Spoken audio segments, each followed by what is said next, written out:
with the loose legs or floating legs on many of my forms, a lot of people think it's necessary to use drywall screws or Bondo or both and to make it structurally sound, but usually with the pins going in there, in most situations I should say, just the pins along with the hide drying and the glue drying or caulking, they're more than stable enough. There's lots of eyes to choose from. I've got some of the most popular eyes spread out here right now in front of you. You can find a lot of different things going on when you study bobcat eyes, different colors, obviously different pupil sizes and shapes. The line of sight in all 5 pictures is correct for different reasons. Much like us, an animal will glance up or down, which shows the upper and lower wires, the extremes of a glance, but our head, as theirs, will soon follow, putting their eyes in that middle of the road, more comfortable position. Here's the ear liners I'm going to use for this, the laid back ears. These are to be used with the cartilage in, and also it's a good idea to look at these ear liners when you get them. Sometimes they're taken out of the mold at different temperatures and they might move a little bit before they cure, so you want to make sure that they do match and they're the shapes you want. I've got boiling water that I just took out of the microwave, and I wiggle the ear in there till it softens up, and pull it out and shape it with my fingers. I'm flipping the tip of the ear up to give it that little flip that you see. I'm rolling the leading edge of it a little bit too, so it's going to give it a lot more expression. I turned the cold water on, it's about where I want it, so then I just run it under cold water and it'll take that set then. Now I'm doing the second ear, same thing, wiggle it in the water, heat it up, shape it, and try to make it match the first one you did. Another option here is to use Bondo for ear liners, or there's other epoxies that you could also use with the cartilages in. Another option is to use an ear liner that's more detailed and it has all the inner ear detail on it, and you remove the cartilages for that, which is a delicate way to go. If you're not experienced, I wouldn't advise that, but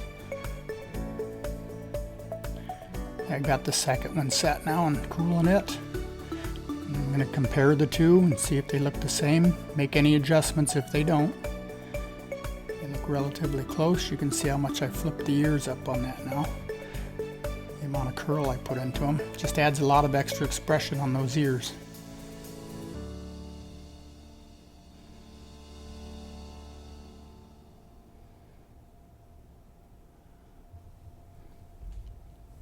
I'm blow drying the cartilage now and the skin a little bit. I want to get, I'm going to say 80% of the moisture out of that ear right now before I'm putting the ear liners in. What that's going to do, it's going to reduce the amount of shrinkage you get as that ear dries, because we're getting rid of most of the moisture right now. So once we epoxy that ear with the ear liner in there, you're going to see very little shrinkage from drying as the whole mount continues to dry. Just keep working it back and forth.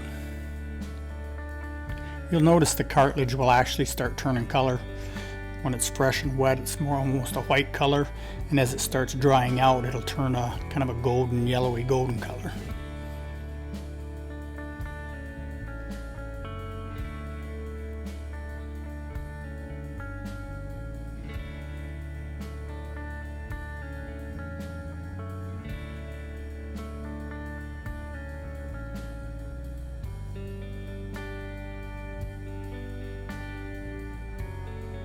I keep going back and forth from one ear to the other. I'm going to try to get them both about the same here while I'm doing the blow drying. Try not to blow out your eyelid or dry out your eyelids and lips and stuff as you're doing this. You'll just end up having to rehydrate them later. So take note of any repairs you may need to do. I've already done the repairs on this one here. A couple little patches I saw there.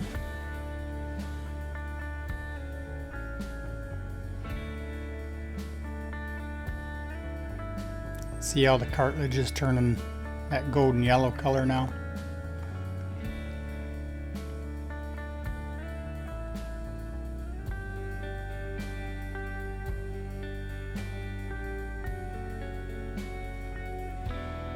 You got the little flap on the outside edge of the ear there, that little pocket.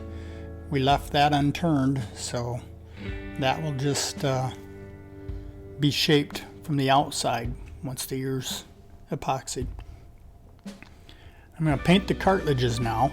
I'm using a mixture of Gill Red and Sienna. Started out with a 50-50 mixture of that. And I think I've added some deer ear flesh color to it just to mellow it out just a little bit more than what I've originally used. It still looks pretty bold and bright, but once it dries and it cures through the ear, it seems to create a pretty good color through the ear cartilage and gives you a nice color on the inner ear. Then it eliminates any painting and finish work on the inside of the ear. The cartilage I'm painting there, if you were using ear liners that are meant to be used without the cartilage, all that cartilage is gone and you would have a very thin, very delicate inner ear skin there that you'd be working with. And you definitely would not want to use this bold of a color then for dyeing that skin. It'd be too intense once it dried. This color is so intense because you have to see this color clear through all that cartilage when it dries.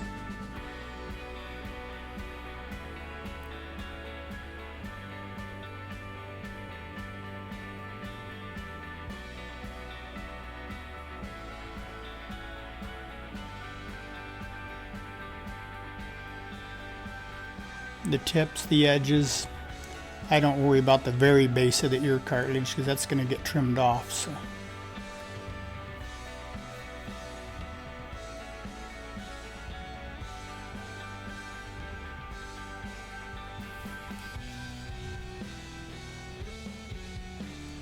Turning the ear back right side out now.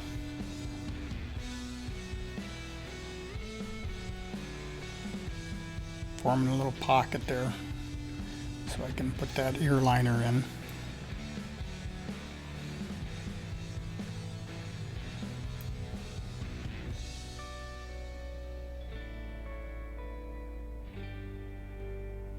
There you can see I had a little hole that I evidently didn't have patched, or a little bit of paint showing through there. Depending on how big it is, like that one's small enough, I'm not going to mess with, I'm not going to invert it again and put a patch on it. It's so small. I'll just pay attention to that though when I put my epoxy and I squeeze my epoxy. There's going to be a little bit come out of there. I'll just have to be aware of that and get after it with a paper towel right away and some acetone. I've shaped the ear kind of back in to its natural shape when I turned the hair side out. And once I had the edges all smooth and the tip completely turned out, now I formed a pocket, and that's where I'm going to put my epoxy in, and the ear liner will slip into there.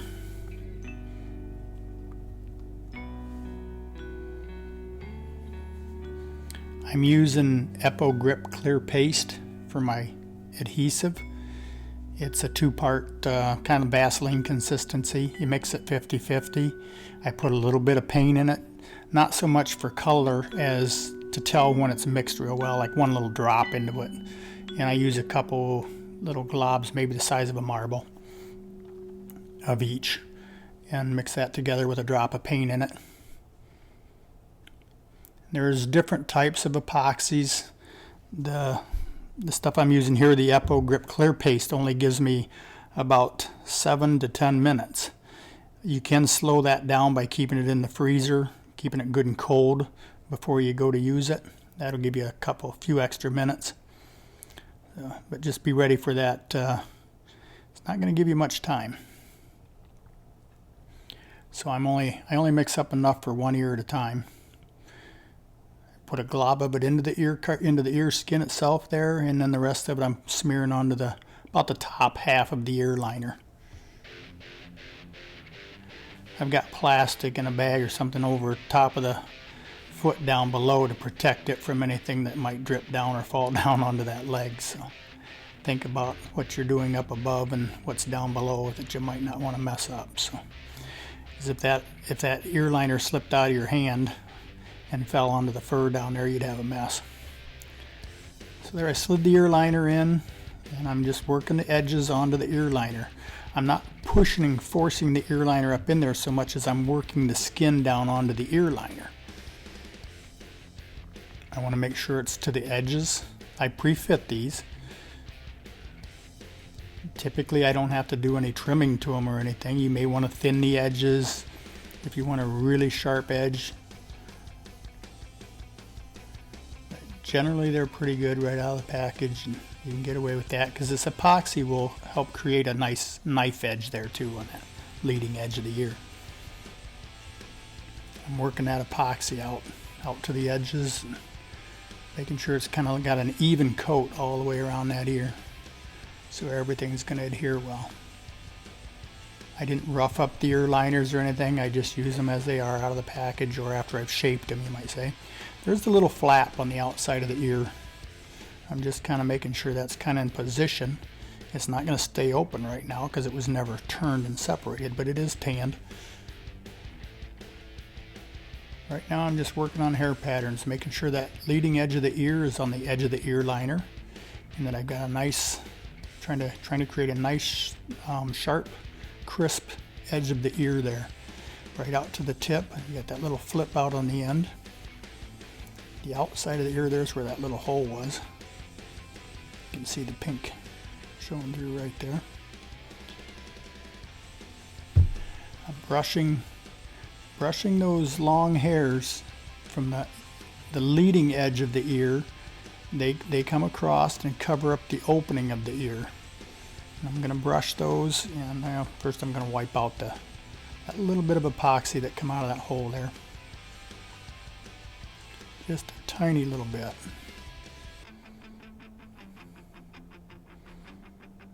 Check that edge. Once that kicks, you're not going to move it again, so you want to make sure everything's right where you want it.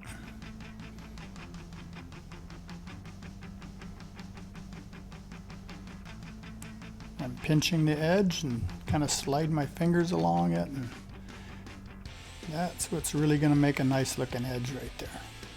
If you have lumps and thick spots, you're never going to have a really sharp edge.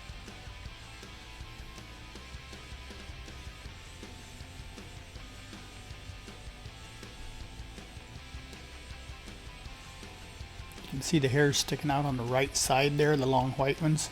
Those are the ones that have to brush over across the opening. Those are what protects the ear from dirt and debris falling into their ears.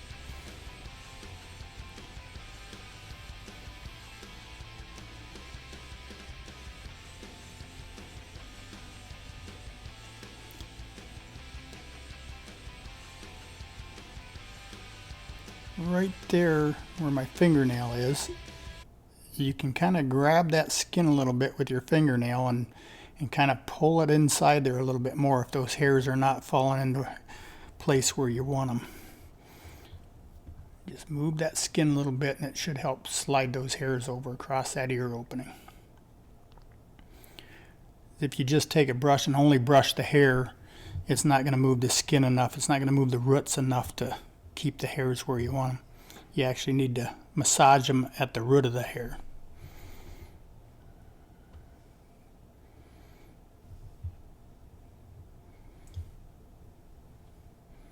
A little flap on the outside, and on a laid back folded ear, that's kind of curls around there. That whole outside edge of the ear curls back in, so the little pocket there is actually going to be facing you as you're looking into the ear here. There you go, like that, where you see it's turned around there. That actually rolls around like that with a laid back ear.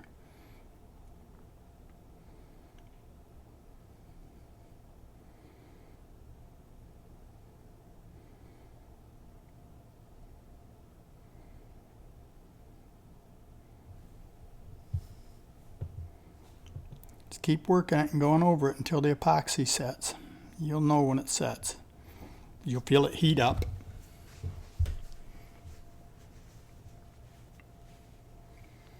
I usually leave my little stir stick in my cup right there too, and I can check that and know when it's cured. So.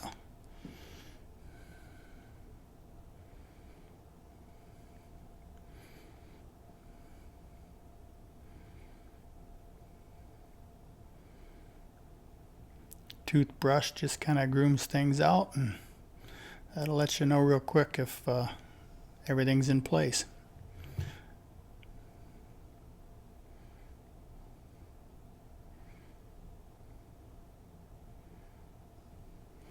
Check for any epoxy that might have come through any little holes at this point, and get after it with some acetone right away if you can now.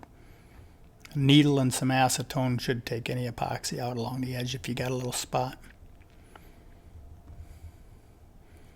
I'm going to do the same thing with the other ear now. I'm going to invert the ear first.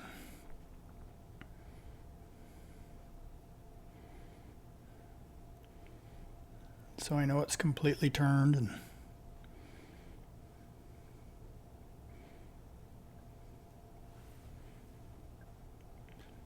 the edge of the ear, you want everything to line up nice.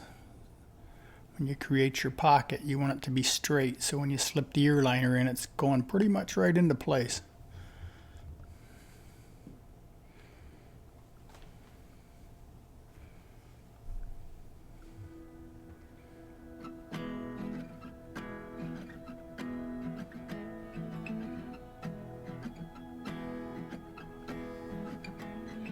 Mixing up the epoxy again. You have two different cups there going with the little globs already into the two separate cups.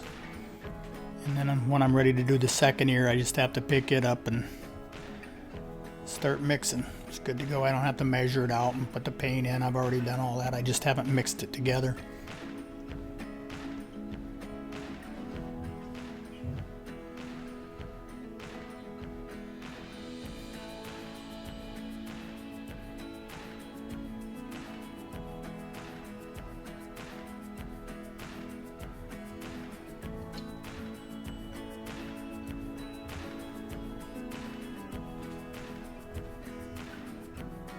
Just going to repeat the same process that we did on the other ear.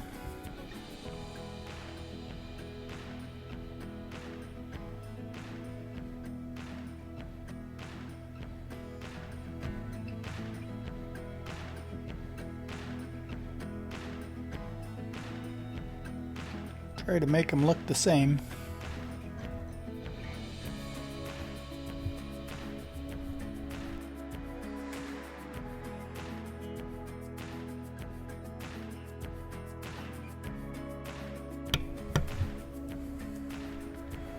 Bondo method is very similar to this. Other than, without, you don't even need the ear liner with that. You mix up a little bit of Bondo and push it into a pocket like that and start shaping it too. With the Bondo, you want to really pay attention to the thickness and getting that ear skin thinned out. Get the Bondo squeezed out into all the way to the edges and try to keep a uniform thickness all over. I think probably the biggest problem I see when I see people doing Bondo ears on fox and bobcats is they have a tendency to put too much in there, and they end up with thick ears. It takes very little. You have the cartilages there for a lot of your strength. You really just don't need much Bondo. Maybe about like what I used here with this here epoxy. Maybe a little ball of Bondo, the diameter of a quarter, I suppose, might be plenty. That might even be a little much. I'll have to do a video on Bondo ears.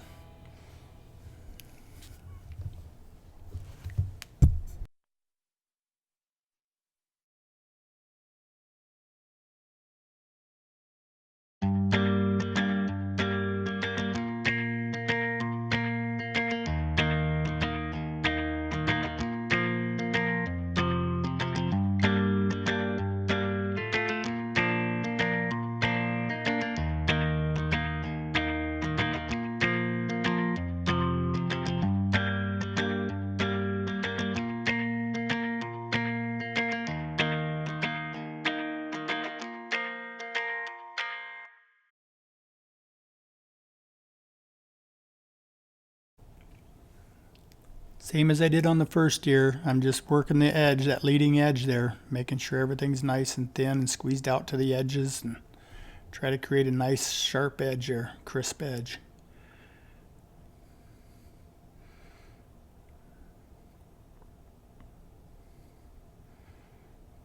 Look at your other ear, try to make a match. Look at your hair patterns. You might want to have some reference sitting there if you're not familiar with them.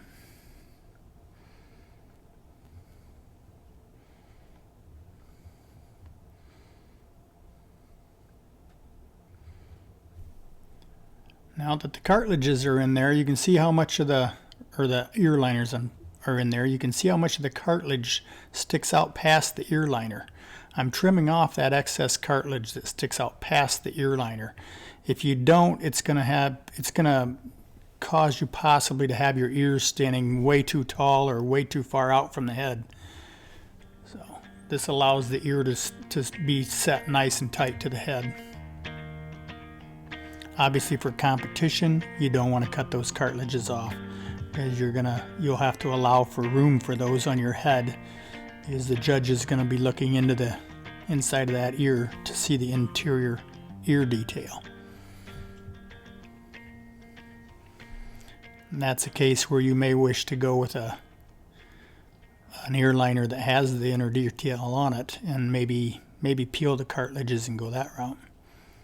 Getting ready to fasten the head on. This is one of my forms here, so it's got a neck post on there. If you're using somebody else's form but using one of my heads with the socket, you may wish to create that post. I have a video out there that shows how to create a post if you're interested in that. Or it can be screwed or fastened on just without a post. But the post is a definite advantage. It'll allow you to swivel and rotate that head once you've got the cat set up, which you'll see later, to get the eyes level. So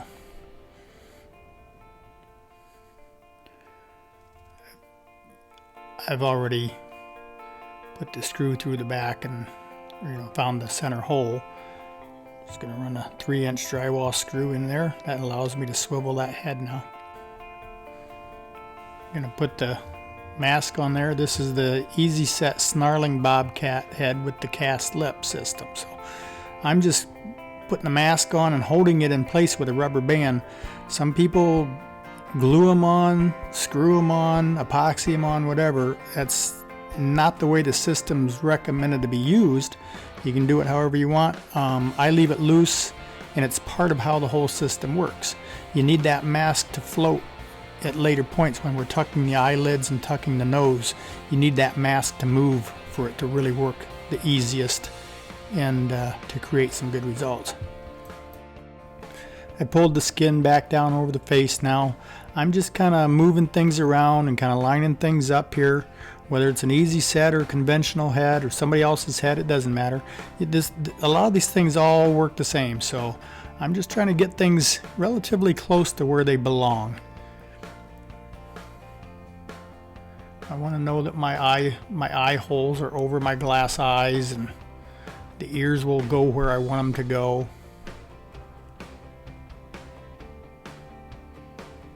Now I'm pulling the skin up so I can get some caulking up underneath there.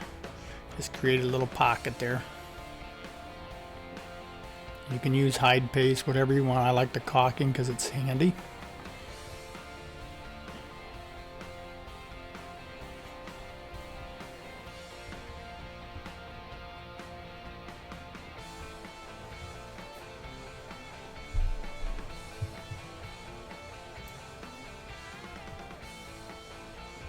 Where the hell is my caulking?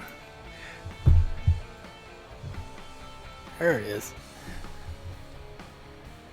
I'm pinching the skin down around the nozzle of that caulking.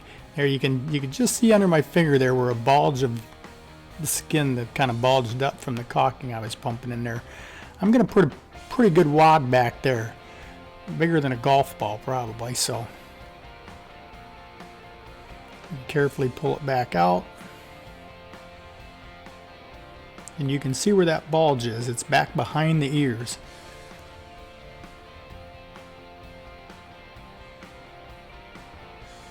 There it is.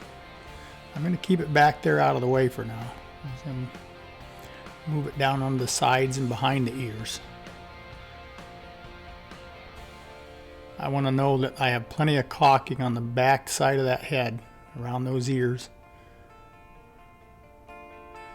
If you can't feel a nice layer of it back there, put some more in. You can always work it down the neck and under the body. Creating a little pocket on the side cheek there now, where I can slip the nozzle in there.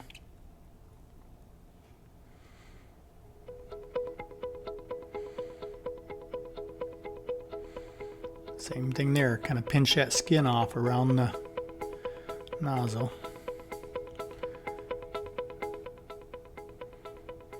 There you can see it. You can see it pump up there.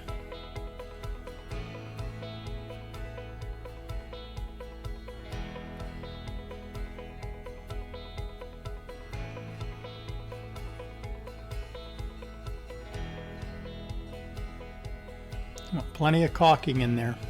We're going to need that later when we start adjusting, floating that skin around and adjusting things.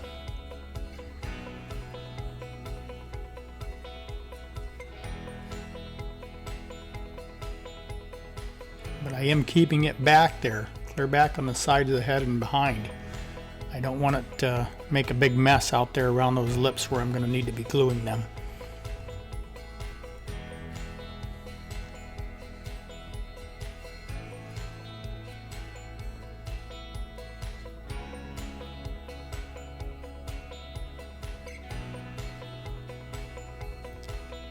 Try to keep things in place as you're working on it.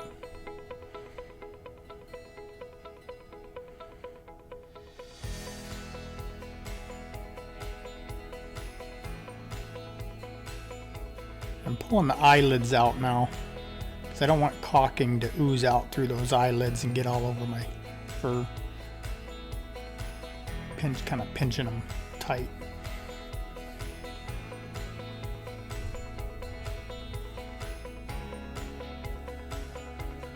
Try not to get any in the hair. If you get a little in the hair, then keep some acetone handy. I'm just squirting a little bit of caulking around on the face now. I'm going to start moving that around so I can pull that skin down and not have to go back after it again. Take a Q-tip now and kind of brushing that caulking around. I'm not worrying about the eyes. I want caulking all over in those eyelid areas. So when I tuck the eyelids, I know they'll have some caulking on them. I didn't rough up the mask. I didn't rough up the head. Everything fits loose.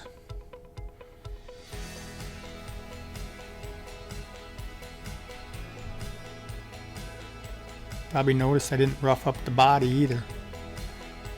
If everything fits loose like it should, you don't need to rough everything up. I don't know, I feel it's kind of a waste of time for especially commercial work.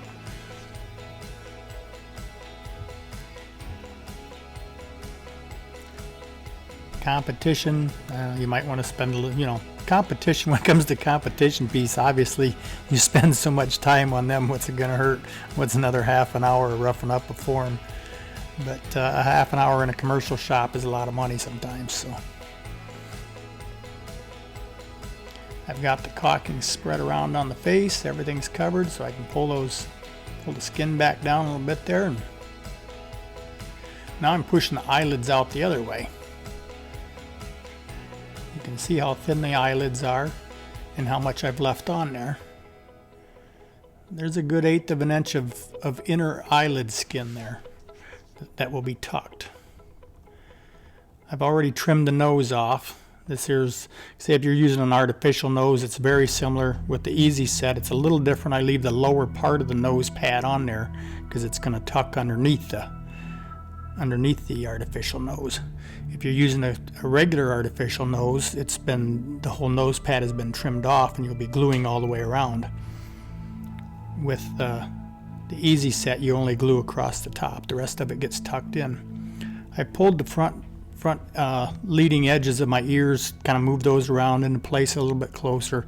I don't know, I just constantly like to try to get a feel for the look of it and make sure the hair patterns are starting to come into place, and just not the hair patterns individually, but just overall that my ears are on the top sides of my head where I kind of close to where I want them. I want everything kind of close at this point as I'm going along. I'm going to put a little more caulking up at the leading edges at the front of those ears. I want to make sure I have plenty in there when I get ready to start shaping those, that little muscle that comes across there. Let's make sure I've got extra caulk. You can always squeeze the excess out later, move it, pushing it back, you know, working it back down the back of the head and onto the neck. So I'd rather have a little bit too much in there than not enough, and wish I had more later. Just don't want to make a big mess out in front.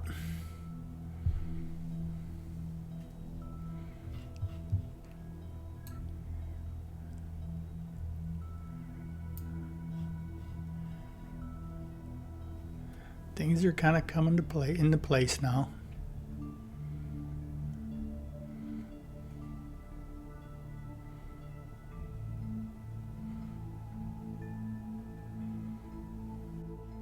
I've got this still shot here of the nose, so you can see how much of the lower nose pad was left on there to be tucked underneath the artificial nose with this easy set system. I will lift up that nose and tuck that little bit of nose pad underneath it, and all that skin around the lower, at least half of the nose is all going to roll in underneath the artificial nose and create very natural hair patterns. Now's the time, if you want a fuller muzzle than what your form has, now's the time to put some clay in there. I pulled the skin back up. Now I'm going to put more caulking in here across the bridge of the nose and into the sides a little bit more, down into the chin. And I'm going to get plenty of caulking in there, so I've got lots of movement with the skin. I'll be able to float that skin around later as I'm taxiing hair patterns into position. So this is a good time too, if you're using a conventional form and the real nose skin, you will want some clay on the end of that nose, and you're going to pull your skin down over that. It's going to be for the last time, because you're going to be tucking the eyelids and tucking the lips and all. So it's your last chance for clay on the nose. But here I'm getting ready. I'm going to lift that.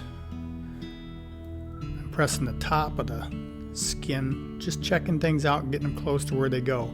Because as I get ready to do this nose now, I'm going to lift up a little bit on that nose, and I'm also going to pull out on it just a tad, and that's going to create gaps underneath the nose.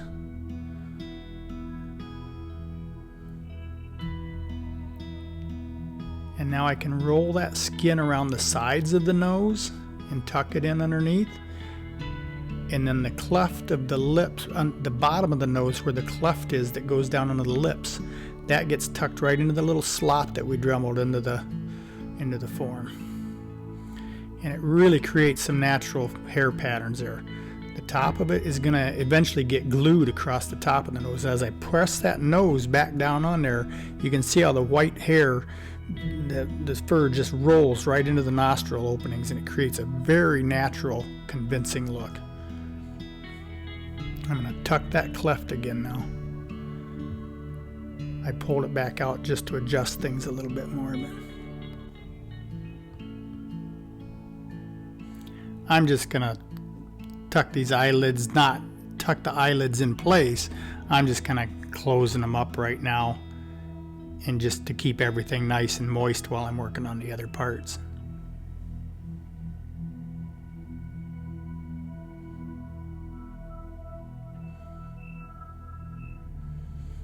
Start pulling the lips down a little bit, start getting things in place here.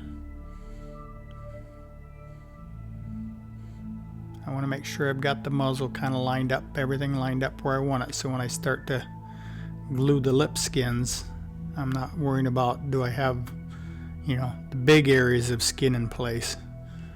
I want to be able to concentrate just on the small stuff.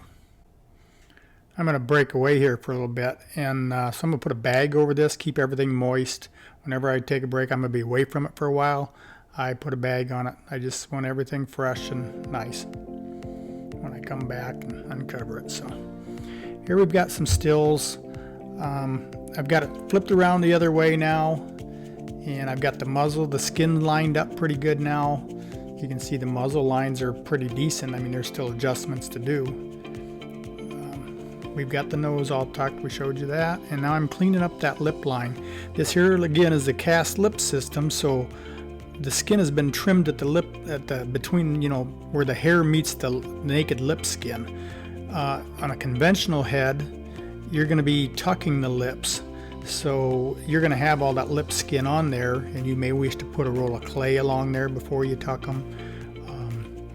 It's just a little bit different process. A lot of the bears are done this way for rugs and life-size mounts.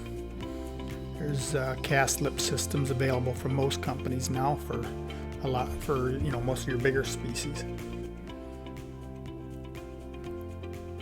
Just getting the skin in place now. I'm getting ready to start gluing the lip skin all the way around there. Start at your points, like under the nose. Start with the cleft there and the chin, and then the corners of the mouth, and work your way in between. You know, keep cutting the spaces in half. In other words, first I do the cleft, then I'll do the point of the chin, then I'll do the corners of the mouth, and then I'll go halfway between each of those points. And if that's the safest way to do it, rather than start at one spot and start working around, or you'll really be your skin will really be out of place by the time you get around. I'm going down to the lower chin there. I got a little bit of clay there. You can see where I put some clay on the chin. I had put a little bit underneath the upper lips there, right off the sides of the lower nose, just to make sure that was nice and full. I put a little bit of glue along that ledge there of the black plastic, the ledge, and then I'm just using the point of the pin to move the skin up to it and press that skin right up against that ledge.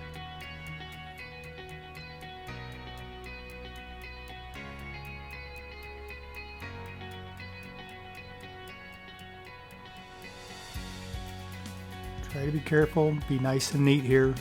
Keep the glue out of the fur.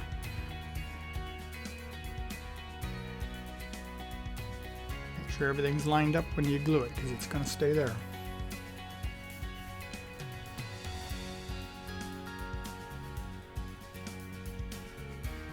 If you have a cast lip system that's been painted, airbrushed, you may wish to go along with a needle or some sandpaper or something and rough up and scuff up that little edge of paint where you're going to be gluing, just so you know you get good adhesion. This is just plastic, so there's no paint as a separator there. I'm going to glue the corner of the mouth. I'm using Tech Bond glue, the heavier viscosity type. I just put a couple drops of it on top of a paper cup and then dip my needle into it and use the end of my needle to spread it along the edge, the ledge of the black plastic. Then I grab a different needle to move the skin with. Remember, the skin has to gather up quite a bit, or you're going to end up with way too much skin left. You have to just kind of keep gathering it as you glue it. So, I'm kind of doing this upside down and backwards so that the camera can see what's going on here. And I'm about just over 30 minutes into this since I started on the head. And once you get a system down, whether it's my system or anybody else's system, once you do it a few times and it starts to become, you don't have to really think that much about, oh, what do I do next, or am I forgetting anything? It's going to start going a lot faster for you, and you can get to where I can do the lips all the way around on a coyote in about 10 minutes. So, and this whole head, I mean, just the whole process, it really goes fast once you realize how it works and you've done it a few times.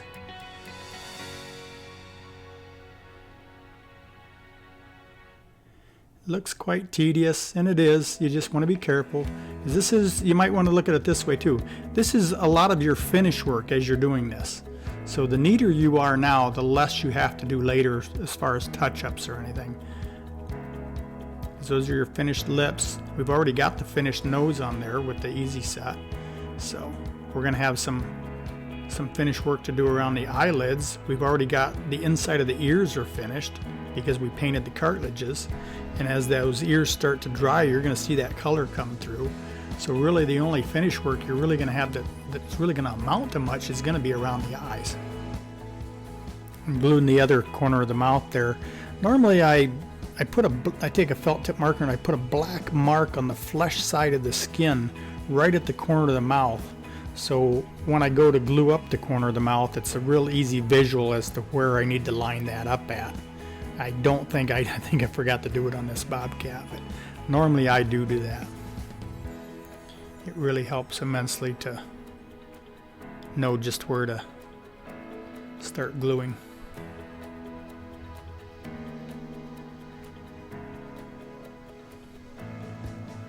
You can see it's starting to take shape, just that little bit of gluing now. We're getting there.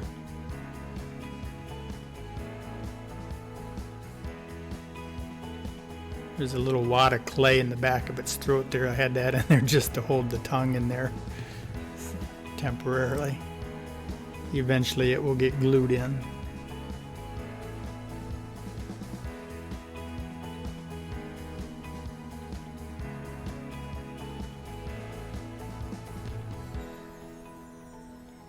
As you get more familiar with this process, you'll be able to do a little bit more at a time.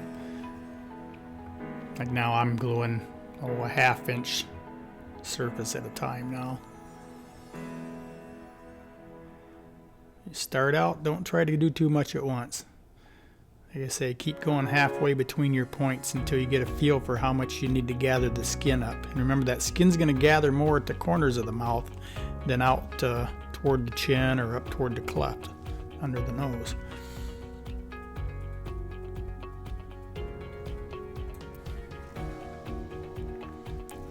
If you're using the conventional head with the closed mouth and you're at this point, where you're tucking the lips, you have several options there. Some guys like to just kind of knife a lip slot in and tuck the skin that way. I like to Dremel a slot. And so I want to be able to still move that skin a little bit and slide it in that slot a little bit as I'm going, so I can adjust the hair patterns and just slide that skin and even it out, much like we're doing now, how it needs to be bunched up. You'll run into the same thing when you're tucking it into a lip slot on a closed mouth. So I like a little bit bigger slot there so I can easily move and adjust that skin forward or back wherever I need to get a nice even hairline along there.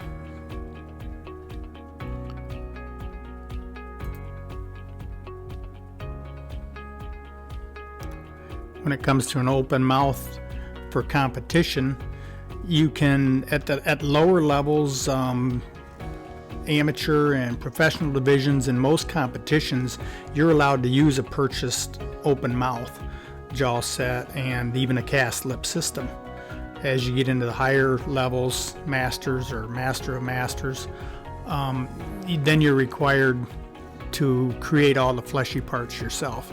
So any exposed fleshy parts, which would include the nose and the cast lips, or the open mouth itself, the tongue, everything inside the mouth.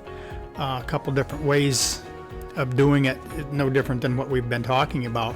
You can use the real lip skins and then do a lot of epoxy work and finish work that way on an open mouth in the higher levels of competition, or you can create your own cast lip system like this and glue the edges against your pre-made cast lips, just like what I'm doing here.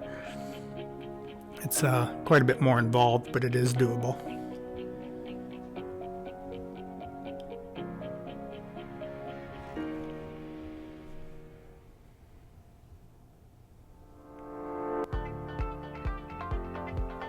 Lips are coming together pretty good. I've just got that last little stretch there to do on that side. You can see as I touch it against that edge of that plastic, that raw edge almost disappears.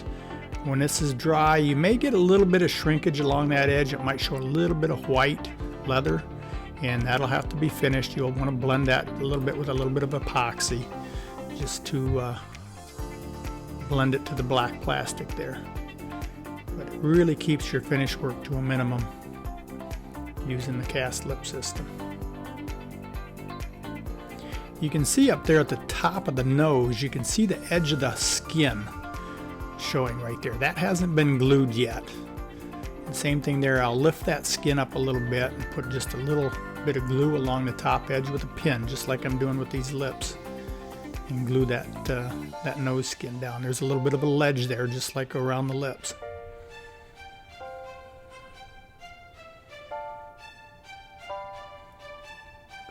The bottom lips are glued all the way around now. Finish up the upper lips now. As I'm doing the rest of the upper lips here, I want to tell you too, when I put the glue on there, I'm putting maybe a ½ inch or so at a time on there, and it's not a big thick puddle. I mean, you see I'm just using the end of a needle. It's a little smear along that ledge. And it'll stay wet for, I don't know, I've never really timed it, I guess, but it gives you enough time that you can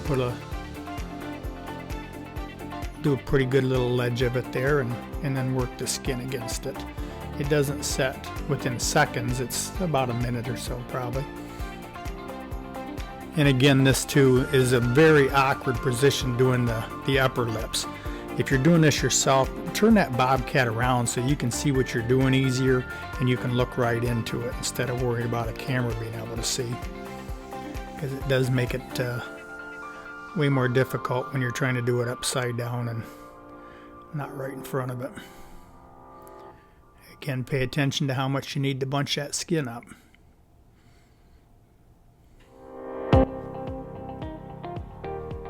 I'm using optivisors when I do this. My eyes aren't what they used to be, so I do wear reader glasses normally when I'm doing close-up work. But when it comes to this, I spend some extra time gluing these lips, because I want to be careful, because like I said before, it really cuts down on the finish work. I have almost no finish work to do on these when I'm done. So the optivisors really help. Good lighting and good magnification for your eyes, and you'll do a much cleaner job. When we started on the mouth there, I'd taken the bag back off of the head, and if you at any point you stop like that and you have it bagged and you come back out and start to work on it again, check if the lips aren't moist enough, just take a Q-tip with some water and just kind of roll it along the lip line there. You don't want that lip skin to be dry, or you won't be able to gather it and really place it where how it needs to be placed if they're too dry. So make sure they're moist, and the glue will still stick to wet leather. So you see me putting my thumb and my finger on the nose there. That's not a real good idea. I mean, it's okay if you know your fingers and thumbs clean, but remember, that's your finished nose, and if there's anything, a little bit of glue on your finger or something that might cut the finish or the paint on that nose, you've just lost a considerable amount of time repainting that nose. So do as I say and not as I do sometimes. I think I mentioned I'm using Tech Bond glue, the heavier viscosity type. Super glue gel also works well. I wouldn't recommend using the thinner viscosity glues, as they want to absorb into the leather too quick, and they can also run and drip and be quite messy. So use either the gel or the heavier viscosity glues.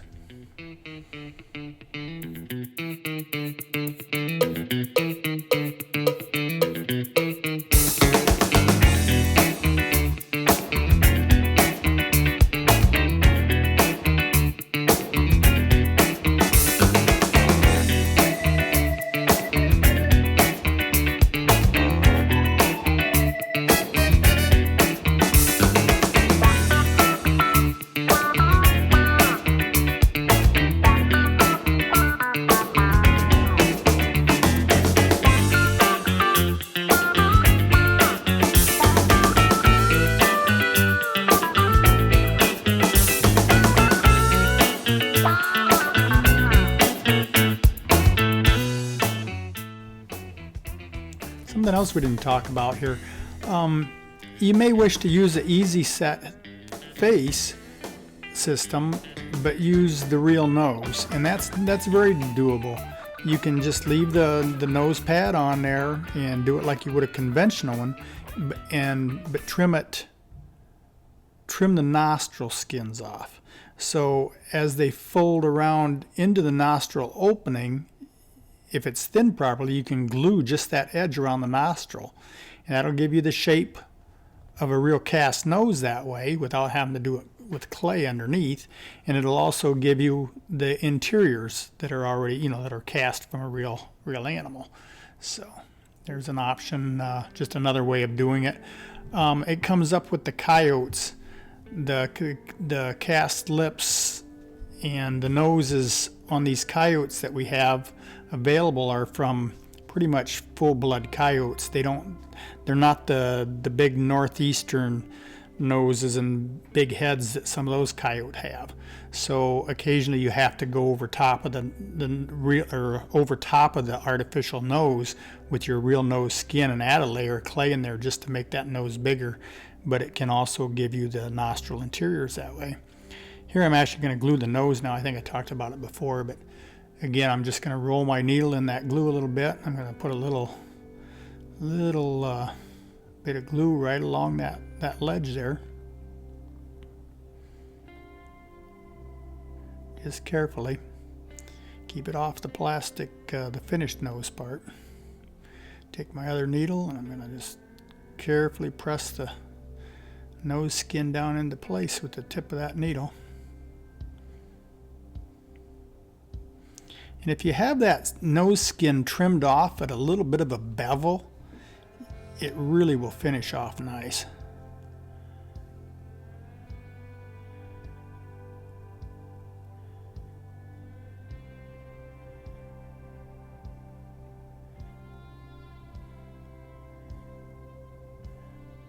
You would eliminate this step right here if you just went over top of that artificial nose.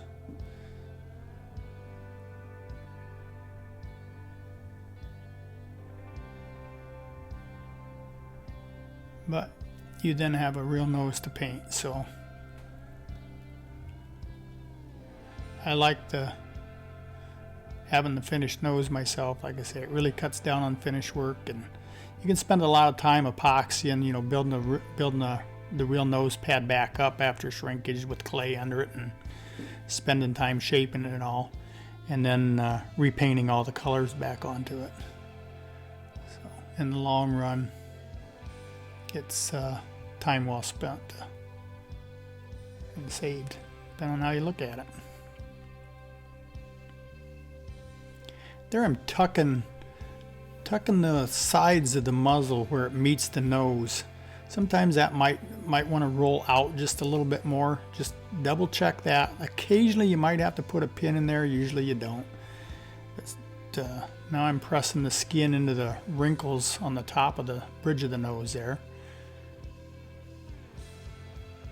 Starting to work the excess skin to create all those wrinkles where when they raise their lips up and going into a snarl, how the skin gathers on the bridge of the nose. All that has to start going into place as we get ready to start tucking the eyes. So opening up the eye skins now, the eyelids.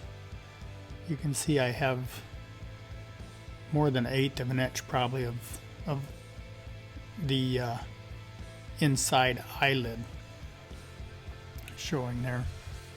Now I'm pressing that needle in right behind the back of the mask. I can feel where the edge of it is, and as I press in that crack right there, now I can use it like a pry bar, and I can lift up on that mask a little bit, and that's going to create a gap between the plastic eyelids and the glass eyes. Here I'm pushing forward a little bit on the nose. Sometimes they'll come right up just perfect, and other times you got to work it just a little bit.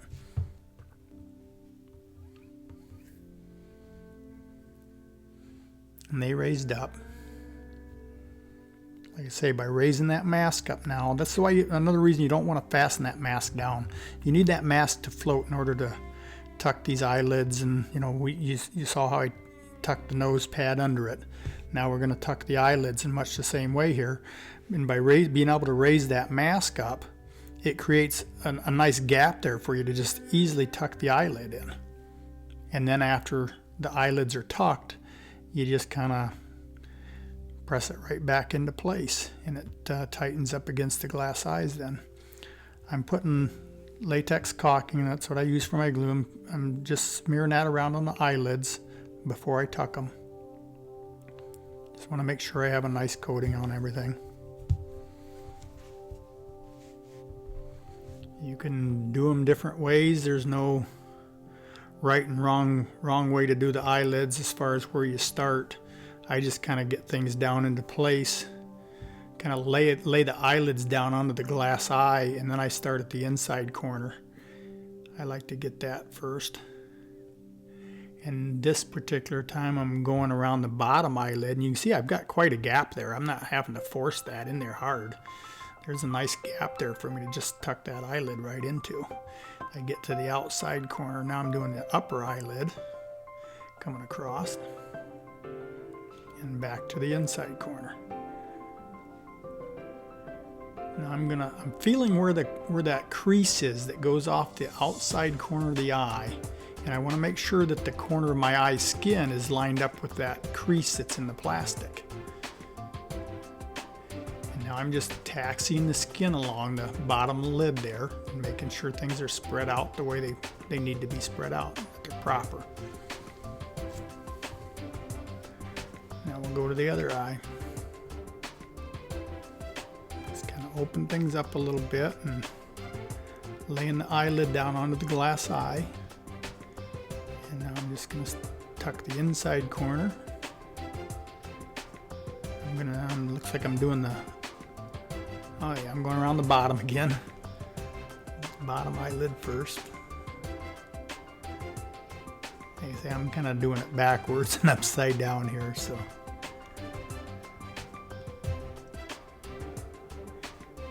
Carefully working it to the outside corner of the eye. Your predators have that dark crease in the hairline there that comes off the outside corner of the eye, and that needs to flow right into that crease that's molded into that plastic mask. There you can see where I've got the outside corner there, and I just slide that needle right down that crease of that's in that plastic, and it creates a nice natural crease there that you'll see in your reference. That crease is in my conventional heads also. If you're using a different head that doesn't have it, you may wish to knife that in or Dremel a little crease in there before you ever mount the thing, so you can feel it through the skin rather than just kind of guess at where it belongs during the mounting process. Just taking a Q-tip now and cleaning the excess caulking off the eye now.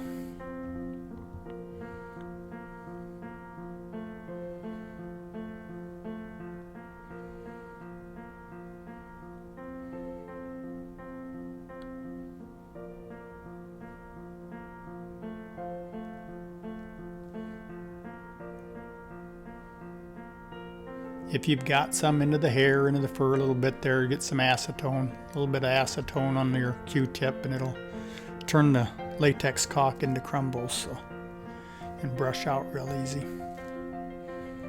I'm just kind of fine tuning now. I've got a stiff bristle paintbrush here, and it really works nice for moving that skin around, doing the minor adjustments and stuff, just cleaning things up.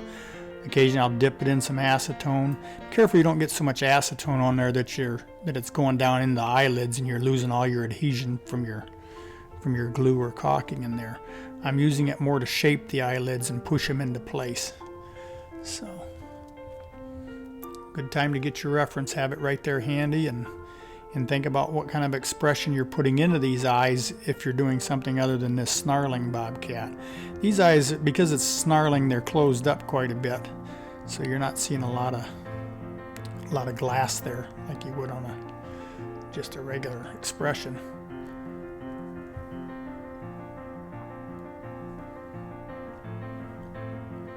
And because this is a snarling bobcat,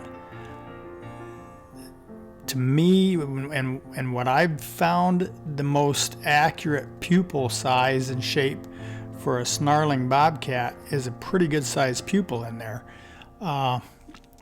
For just a second or so, when they go into that full hiss and snarl, that when they actually make that noise and their mouth pops open and they make that hiss, their pupils dilate. Even if they're in sunlight, the pupils dilate, and then just within a second they start retracting back to a slit. So at a certain stage of that snarl, they will be dilated.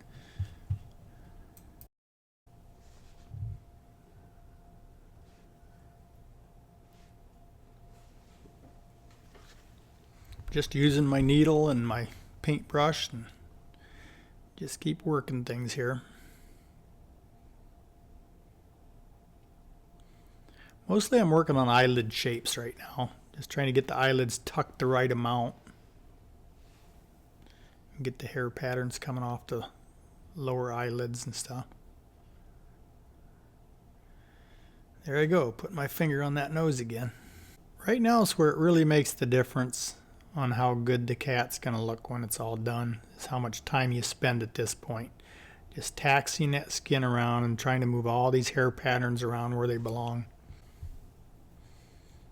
A good thing to keep in mind is on these cats is to keep that skin forward. It's real easy to want to keep moving the skin back and working the skin back. And it's just the opposite with these cats. You got to keep that skin forward. They have a lot of loose skin on their face and up on their forehead and between their ears and just all over. It's so much loose skin. And it's, like I say, it's real easy to want to just keep grooming it back and grooming it back, grooming it back. But you've got to keep it forward. You've got to have that extra skin, especially with this snarling face here. You're going to need that extra skin up between the eyes and coming down onto the bridge of the nose to keep all those wrinkles in place. So even though the ears are back, you still have a lot of skin forward of the ears, a lot of loose skin up there.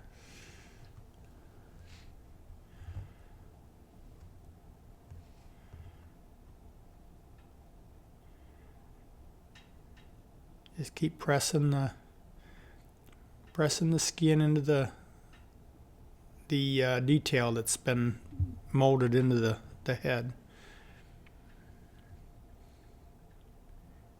It can help too if you're not familiar with this stuff. If you took a picture of this head before you mounted it and look at your picture that shows where those rolls and wrinkles are at, or have another head sitting right there beside you that you can use as reference so you know where to work those rolls and wrinkles into the nose and the details of it. Because sometimes you have the caulking in there and it's hard to, or the glue, and it's hard to feel where they belong. Here I just keep pinching the skin right there, and I'm not reaching down hard and pinching, just the very edge of the skin. I want to create a sharp line there. So, and at the same time, working hair patterns, keep the skin forward.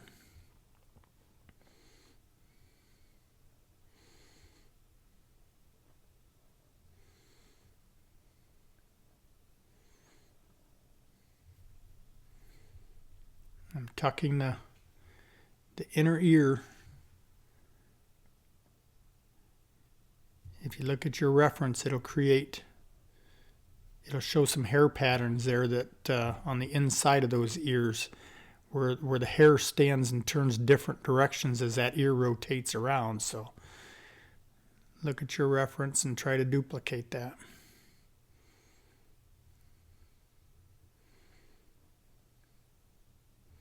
You'll see me jump all over the place because as I'm working on it, I'll notice something here, notice something there.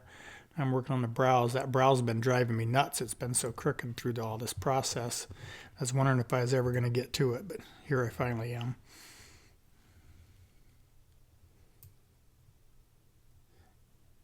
At this point, it becomes a kind of a symmetry game here.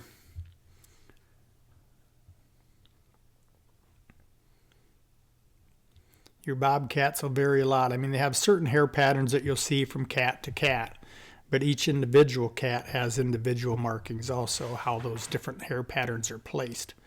So, but they typically are very symmetrical.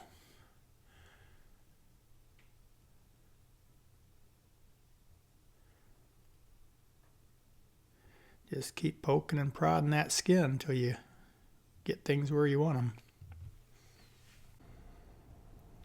You may want to start putting some pins in here and there. A lot of people do. It's just a different method. I usually don't. I like to be able to just keep moving that skin around.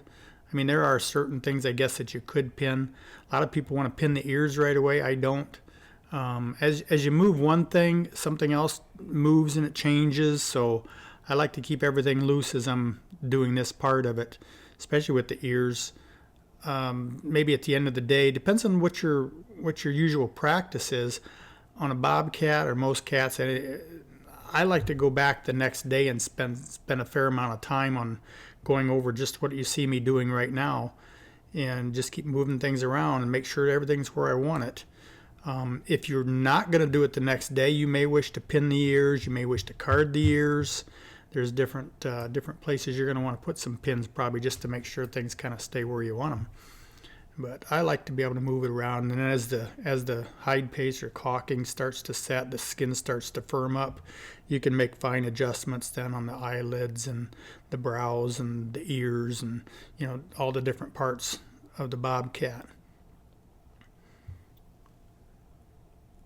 These cats are so different than, we'll say, a mountain lion or an animal that doesn't have all these patterns on its face, all these different hair patterns. Like I say, you move the skin a little bit here to adjust this one, and it throws something else off. I think the same thing happens when we're working on other animals. It's just exaggerated and emphasized, you might say, with a bobcat because of all these minute little markings they have. Just trying to get everything symmetrical and where it belongs. I guess it not necessarily just symmetrical, but they still have to be in the right places and be symmetrical. So this is the time too where you get to make the decision on what part of that expression or what part of that attitude that you want to pick, that split second that you want to represent, and where you want those ears and where you want those, the three main parts of this head: the ears, the eyes, and the muzzle. And do they all flow together? Do they all make sense together? Are they all creating that one expression and attitude that you're trying to portray? And remember, all the time that we put in prepping the skin, all the different parts of the skin that we spent time prepping, this here is where it's going to show now as the mount starts to dry. Because we thinned everything so much, we're going to get very little shrinkage. So everything's going to stay pretty much how we leave it. So how you leave it, it makes a big difference too. If you, like, I like to spend a good hour the next day just going over this thing. I will bag this at the end of the day and just kind of let it sit. The whole animal, not just the head, but the whole animal will get bagged. And tomorrow that moisture will start to come out through the fur, and it'll be damp again all over. But yet it'll still be, the glue underneath will be a little bit firmer, and the skin will be just a little bit firmer. So it's easier when you move something, it'll stay there better. It won't start moving around on you as you're working on something else so much. So, but again, I'll take the blow dryer to it then the next day and go over the whole thing again. And like I said, now's where it makes a difference with all that time we spent prepping, whether it's as thin as we took care of the lips. So when we trimmed those off, we had such a thin little paper edge there that when we glued it to the ledge on that cast lip, it creates almost zero finish work. The eyelids, we thinned them so much that we know that as that skin dries, we're not going to get a bunch of shrinkage that's going to move them around and make our eyes look totally different than how we left them and how we want them to stay. The muzzle's another thing. We plucked those whiskers. We thinned that muzzle completely down to the same thickness as the rest of the skin. Once it's all dry, we can put those, well, before it dries, I should say, we can back brush that fur on the muzzle and make all that hair stand right out on end, be nice and fluffy and full. So when we put those whiskers in, we still have a nice full appearance to our muzzle, and we can put the whiskers in at the attitude that we want. We don't have to worry about them moving as it dries and you're getting shrinkage causing the whiskers to move. The ears, same thing. We made sure we had them turned right to the edges. We took our time as much time as we were allowed when we were epoxying the ears, and made a nice clean edges on them. And we're going to card those ears at night. Put little cards on the top of the tips of the ears and stuff so that they stay nice and crisp. Just a couple little pieces of cardboard with some paper clips on them. So just different little things like that. It's going to make a big difference in the long run, and it's really going to show where we put that time in earlier when we were prepping that skin and spending the time that it took to get a good skin to work with and a proper skin to work with, so we can eliminate shrinkage and a lot of the problems that come with shrinkage.